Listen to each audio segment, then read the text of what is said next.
No Rede Verdade, vai ficar sabendo hoje, tem paraibano que está votando um projeto importante. Você está esperando receber o Auxílio Brasil ou você está esperando receber precatório do governo federal? Tem um paraibano, deputado federal, que vai ficar como responsável por apontar qual dos dois caminhos o governo federal vai escolher para ter recursos para dar em 2022.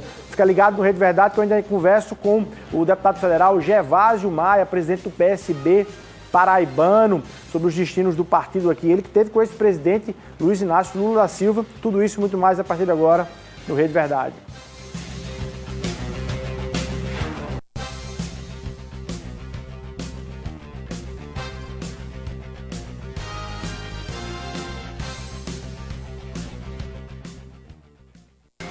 Olá, minha Paraíba, é quarta-feira, dia 22 de setembro de 2021. Fica ligado aí no Rede Verdade que a gente vai trazer aí as principais notícias do Brasil e da Paraíba aqui na política. Para a gente começar, vamos logo para Brasília. Napoleão de Castro vai trazer ali um pouco da agenda de Brasília, mas eu já começo informando que o deputado federal paraibano Hugo Mota foi escolhido no final da manhã desta quarta-feira como relator da PEC dos precatórios. E o que é que isso tem a ver com você? O que é que isso tem a ver com o nosso bolso? O governo federal está querendo, com essa PEC, estender um pouco, frear um pouco o pagamento dos precatórios para quem está esperando aí receber, por ordem judicial, pagamentos do governo federal, ganhou na justiça algumas ações do governo federal, está esperando receber esse recurso em 2022, mas o governo quer retardar esse pagamento para pegar esse dinheiro e vitaminar e ter recursos para pagar o antigo Bolsa Família, o Auxílio Brasil. E vai ser o deputado federal paraibano Hugo Mota quem vai relatar essa PEC e vai dizer se ela deve aí seguir ou não lá no Congresso Nacional, com que tamanho, para ver se ela pode ser aprovada ou não, tá? Vamos lá para Brasília com o Napoleão de Castro para a gente acompanhar as notícias lá da capital federal e daqui a pouquinho a gente começa a conversar aqui, ele que está em Brasília também, o deputado federal Gervásio Maia, filho do PSB. Napoleão, muito boa tarde, querido, é com você.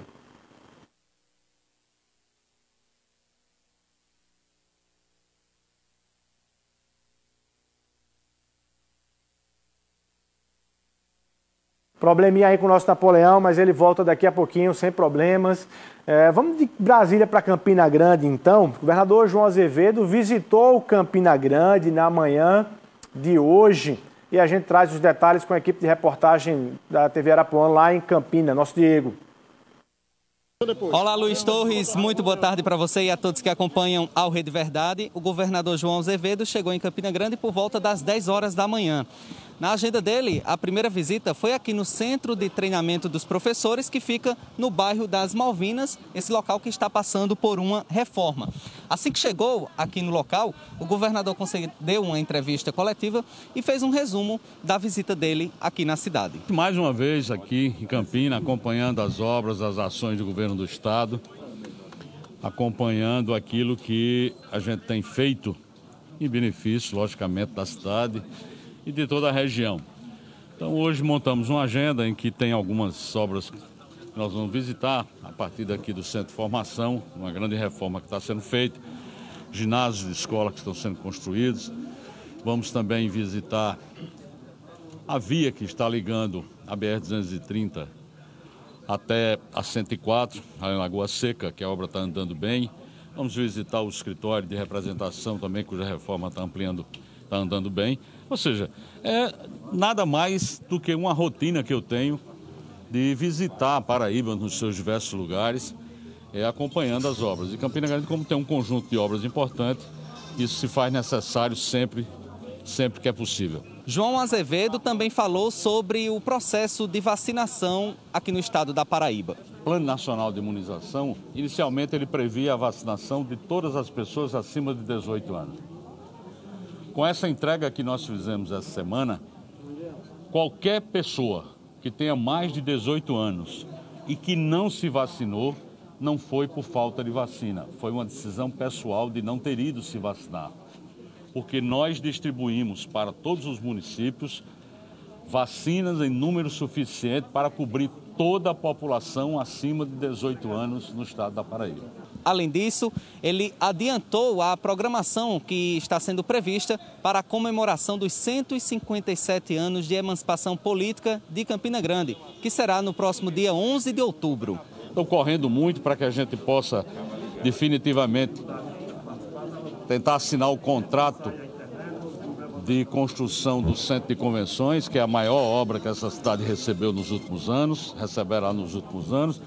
E eu tenho certeza que essa é uma busca que a gente está tentando para que a cidade celebre com a gente com uma grande obra e uma grande notícia. E por fim, o governador João Azevedo criticou a participação do presidente Jair Bolsonaro na Organização das Nações Unidas, a ONU, e também falou sobre a impossibilidade de uma terceira via para as eleições presidenciais do próximo ano.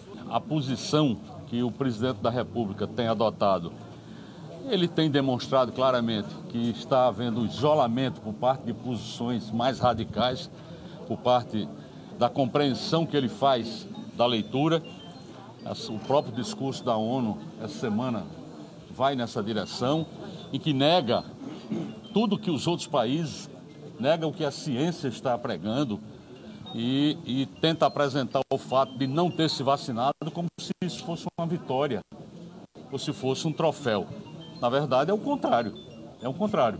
É uma demonstração de insensibilidade, é uma demonstração de que essa postura dele, ele não está fazendo a leitura de que milhares de brasileiros não estão se vacinando por conta disso. E essas pessoas poderão pegar a vacina, poderão pegar sem vacina a doença e vir a óbito. Diego Almeida, de Campina Grande, para o Rede Verdade. Ok, vamos pegar a caravana do Rede Verdade, vamos sair de Campina Grande, vamos direto para Brasília. Napoleão de Castro, agora sim, já fala conosco. Boa tarde, Napoleão. Meu abraço, Luiz. Cumprimentos à nossa equipe, especialmente ao nosso telespectador nesta quarta-feira, voltando aqui de Brasília. Olha, Luiz, temas importantes. Reforma administrativa na pauta hoje e amanhã aqui na Câmara Federal. Tivemos ontem uma manifestação de partidos de oposição e também até alguns de centro se posicionando contra a matéria. A gente vai acompanhar e ver que resultado vai acontecer em nível de votação no plenário Ulisses Guimarães. Outro tema polêmico, a questão dos precatórios do governo federal. Um dos temas mais polêmicos desse momento político no Congresso Nacional é a definição em cima do volume de recursos a serem liberados em 2022 pelo governo federal para o pagamento de precatórios. Por força da lei, desde 2016, os valores são definidos através de percentuais já estabelecidos em projeto aprovado. Para o ano que vem, algo em torno de 89 bilhões de reais teriam que ser destinados pelo orçamento da União. Mas o presidente da República e o ministro Paulo Guedes querem usar parte dos recursos para ampliar os valores do Bolsa Família, que a partir de agora começa a se chamar Auxílio Brasil. Há um impasse no Congresso nesse tema e uma reunião de líderes com o presidente Arthur Lira, com o presidente Rodrigo Pacheco e com o ministro da Economia, Paulo Guedes, busca um acordo que pudesse, pelo menos, viabilizar 40 bilhões de reais do orçamento da República a ser destinado aos precatórios no ano que vem. Pois é, se busca esse acordo, né? O presidente quer de toda forma aumentar o valor do Bolsa Família com esse dinheiro dos precatórios, mas não só infringir a questão da lei aprovada em 2016, como poderia também ultrapassar o chamado teto dos gastos. Olha, Luiz, quem está em Brasília é o ex-prefeito de Campina Grande, Romero Rodrigues, presidente regional do PSD. Ele participou aqui em Brasília da solenidade dos 10 anos da legenda. A reportagem Arapuã conversou com o ex-prefeito. Foi um evento muito prestigiado, né?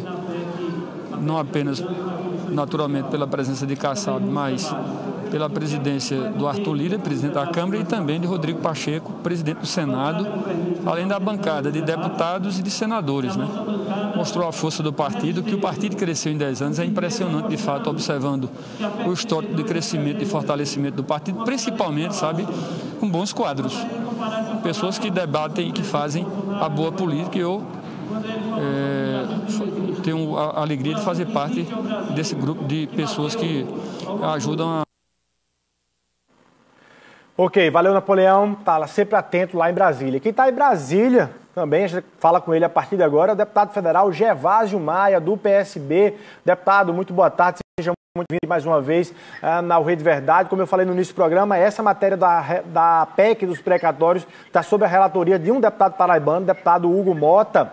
E aí eu já começo lhe perguntando, você já tem posição em relação a isso? E aí, o governo deve pegar dinheiro dos precatórios para o Auxílio Brasil ou não? Boa tarde, Torres. Quero abraçar todos os telespectadores. Agradecer aí pela oportunidade desse debate aqui de Brasília. Dizer que a gente fez vários debates em relação a esse tema da PEC dos precatórios. É importante dizer que esse é um assunto que interessa a muita gente no Brasil e que o presidente Bolsonaro, mais uma vez, engana o Brasil quando diz que precisa desses recursos para cumprir programas sociais. É uma PEC que já está ficando conhecida nos bastidores do Congresso Nacional como a PEC do calote. É um calote.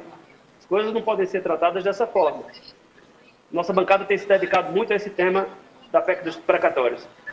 Deputado, além desse tema, você tem batido forte na questão da PEC 32, da reforma administrativa, né? Qual é o clima aí de votação dessa proposta aí, que tem assustado alguns servidores e pretensos servidores públicos aqui no Brasil, porque ela discute a questão da estabilidade do serviço público aqui no país?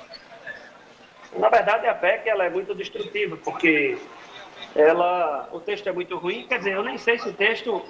Qual é o texto? Porque esse texto já mudou muitas vezes.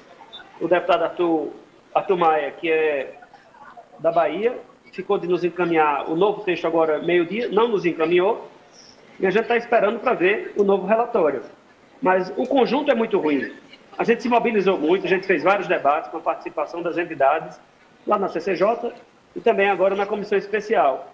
Conseguimos retirar do texto anterior uma parte dos malefícios. Mas ainda tem muita coisa ruim, sobretudo em relação ao artigo 37, Luiz Torres. O 37A, que trata especificamente da entrega do serviço público à iniciativa privada. Mas, no geral, o texto é péssimo e nós vamos trabalhar para derrotar a PEC 32. Os adiamentos que estão acontecendo são fruto, com certeza, da falta de votos, já que o governo necessita de 308 votos em 2 turnos no plenário. Tá. Bom, informação de hoje também lá aí de Brasília, nesse caso do Senado Federal, a Comissão de Constituição e Justiça manteve, derrubou, aliás, a tese da volta das coligações, né, que foi aprovada aí na Câmara Federal. Isso mexe com o seu posicionamento político, deputado, se de fato as coligações, enfim, estiverem fora do processo para 2022, você já tem decisão em relação a isso? Você que estava esperando clareza sobre essa definição para tomar em relação a 2022? Não apenas em relação a mim, mas em relação a todos que vão disputar uma eleição numa chapa proporcional. Aliás, a gente tem conversado muito, sobretudo a nossa bancada, a bancada federal, porque eu sei que você sabe disso, mas na Paraíba, praticamente cada deputado federal, cada mandatário, tem um próprio partido. Se essa coisa seguir adiante, como parece que seguirá, o Brasil vai ser reduzido a algo em torno de 7, 8, talvez aí 9 partidos. Então vai haver uma movimentação muito grande até o mês de abril, que é o prazo final em relação à escolha partidária dos que desejarem se candidatar em 2022, mas as construções dos movimentos serão muito intensas, eu não tenho a menor dúvida disso. Seja como for, com coligação ou sem coligação. Eu sempre disse isso. O quadro ele muda de todo jeito. Bom, repercutiu muito o seu encontro com o ex-presidente Luiz Inácio Lula da Silva. Por que vocês decidiram ali, deputado? Isso muda... O que é que isso muda no destino do PSB aqui na Paraíba, da sua própria candidatura à reeleição a deputado federal ou não? Como é que foi a conversa com o ex-presidente Lula e quais os efeitos, principalmente, dessa conversa? Eu vou ter uma reunião agora com o presidente nacional do PSB e vou relatar ao presidente Carlos Siqueira da impressão positiva que eu trouxe lá de São Paulo, na segunda-feira, nesse encontro com o presidente Lula. Ele demonstrou, assim, uma relação de muito apreço com o nosso partido, com o PSB. de muito interesse no partido por todo o país, diga-se de passagem. Tanto é, Torres, que a gente comentou a realidade política de parcerias, de realidade de fortalecimento do nosso campo em vários estados da federação. Mas o melhor de tudo, nós pactuamos lá que toda a construção se dará de forma muito sintonizada. Inclusive, a deputada presidente nacional do PT também estava lá, a deputada Gleisi, e o presidente Lula determinou que a deputada Gleisi pudesse acompanhar toda a movimentação dos temas inerentes ao PSB da Paraíba também, é claro. Mas, deputado, o ex-presidente Lula sinalizou, ele pediu para que o PSB ficasse com quem aqui na Paraíba? Que apoiasse a candidatura do governador João Azevedo, ou que pudesse construir uma chapa aí junto com o PT, lançando candidato ao governo. Qual foi a sinalização do ex-presidente? Olha, são muitas estratégias que precisam ser construídas daqui para frente. É verdade que a gente está com o tempo muito tomado pelas atividades no Congresso Nacional. Torres, a gente está vendo um momento muito difícil, não apenas por conta da pandemia, mas por conta do desemprego, do preço dos alimentos, da inflação que pipocou, a maior alta dos últimos 20 anos. A gente conversou muito sobre isso. Lula é uma pessoa extremamente sensível, comentando que o Brasil, infelizmente, voltou ao mapa da fome, coisa que ele terminou recebendo prêmios internacionais em virtude da conquista de ter retirado o Brasil naquela época do mapa da fome. Mas, assim, está tudo muito em construção ainda. Eu disse ao presidente Lula que o PSB da Paraíba ainda não definiu absolutamente nada em relação às alianças, às possíveis candidaturas. Refiro-me à possibilidade de chapa majoritária. Está tudo muito em aberto ainda. Coloquei isso para ele e coloquei para ele que essa construção poderia ser feita, e ele concordou com isso, conjuntamente, envolvendo todos os partidos do nosso campo. E, aliás, eu acho que essa é uma tendência do Brasil todo, e a gente tratou também disso, unir o Brasil, fortalecer o nosso campo. A nossa responsabilidade, Torres, é muito grande. Ele pediu para que o PSB ficasse com o PT aqui na Paraíba. O PSB tá deixando aí lideranças do partido, o ex-governador Ricardo Coutinho, deputada Cida Ramos, Estela Bezerra, Jeová Campos, saindo do PSB e indo para o PT. Ele pediu para que os dois partidos pudessem manter essa relação aí, aqui na Paraíba? Não precisava nem pedir. São dois partidos muito ligados. A gente tem uma relação muito forte no Congresso Nacional. Aliás, além da relação no Congresso Nacional, a história. Por exemplo, eu venho nessa aliança desde 2002. Nós estaremos na 6ª eleição, lado a lado. Tive a oportunidade de votar em Lula 2 vezes, em Dilma 2 vezes e, por fim, na última eleição, em Haddad. E agora nós estaremos, se Deus quiser, juntos novamente, porque eu vou defender firmemente essa aliança com o nosso partido aqui no campo nacional, o nosso PSB. Lula sinalizou que o PT tem candidato ao governo aqui na Paraíba, deputado? A gente conversou sobre muitas estratégias, Torres, várias estratégias. Você pode revelar uma delas aqui. Se eu revelar as estratégias, aí elas deixarão de ser estratégias. Em relação ao governador João Azevedo, se especulou que ele pudesse voltar ao PSB, se filiar. Você teve essa conversa com o governador João Azevedo sobre isso? E se por acaso isso avançasse, teria portas abertas? Qual foi a pergunta? Falhou aqui. Em relação ao governador João Azevedo, especulou-se que ele poderia retornar aos quadros do PSB. Você teve essa conversa com o governador João Azevedo e ele teria portas abertas para retornar ao PSB? Eu não tenho como te responder isso, porque eu não tenho nenhuma notícia de que João Azevedo se movimente para deixar a cidadania. Eu acho até que uma resposta minha poderia gerar algum desconforto ao governador João. Então eu não tenho como te responder isso. Eu não tenho nenhuma sinalização nesse sentido. É difícil responder por isso. A não ser que você me diga, Gervásio, eu tenho uma informação verdadeira de que o governador João não ficará na cidadania. Aí eu teria como te responder. Eu acho que essa você tem. Você comemora ou lamenta a saída do ex-governador Ricardo Coutinho e dos outros deputados e deputadas aí do PSB? Eu apenas respeito. E, de certa forma, acho que nós não teremos dano, porque os que estão saindo do PSB estão indo para um partido irmão, para o PT. E quem sou eu para contestar a decisão de cada um. Cada um tem a condição de decidir o que quer fazer, para onde vai.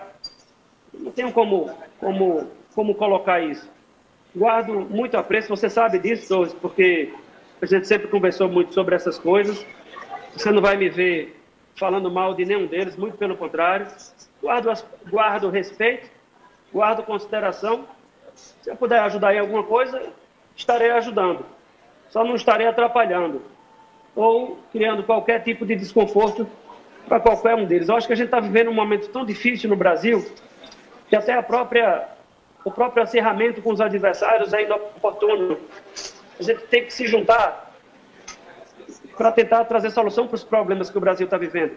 Pode ter certeza, Torres, que quando você sair dos estúdios, se você fizer uma pergunta para as pessoas no meio da rua, se elas querem qualquer tipo de disputa, de briga partidária, elas vão dizer que não.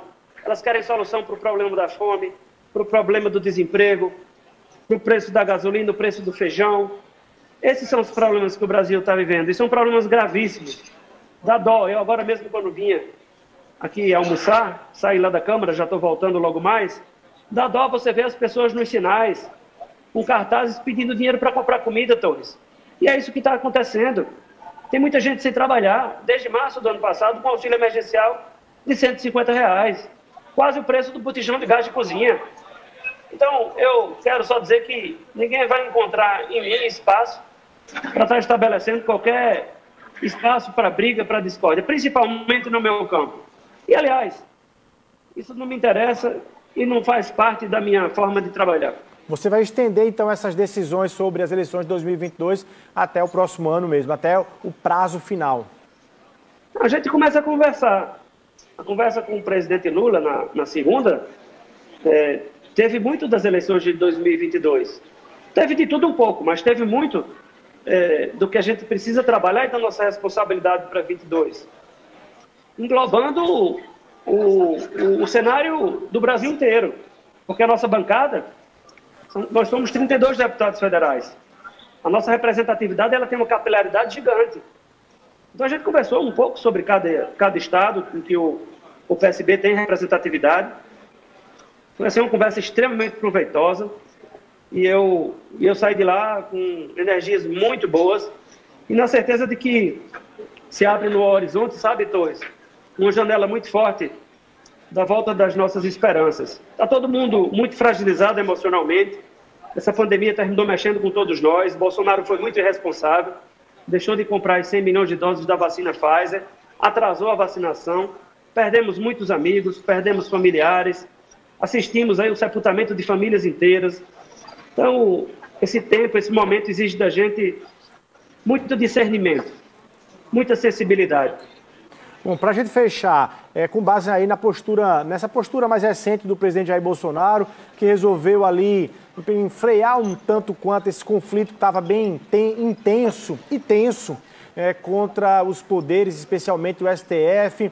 Essa trégua aí afasta qualquer risco e possibilidade de avanço em debate de impeachment do presidente Jair Bolsonaro lá na Câmara Federal, lá no Congresso? Você sabe que essa realidade ela não é verdadeira. Você sabe que Bolsonaro é um cara que abre a boca somente para falar mentiras. Qual foi a mentira mais recente? A passagem dele lá pelos Estados Unidos.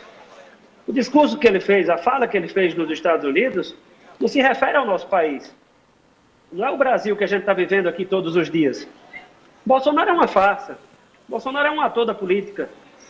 Ele está desgastadíssimo na Câmara dos Deputados, desacreditado. As pessoas não confiam mais nele. Ele está derretendo na sua própria base de partidos que estiveram com ele na aliança de 2018. Então, assim, o clima no Congresso Nacional, o clima aqui em Brasília define governo.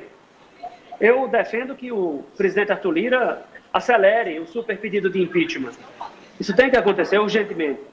O Brasil está pagando um preço muito alto.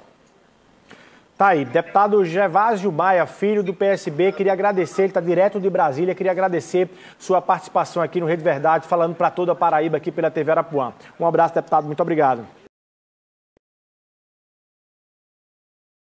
Um abraço.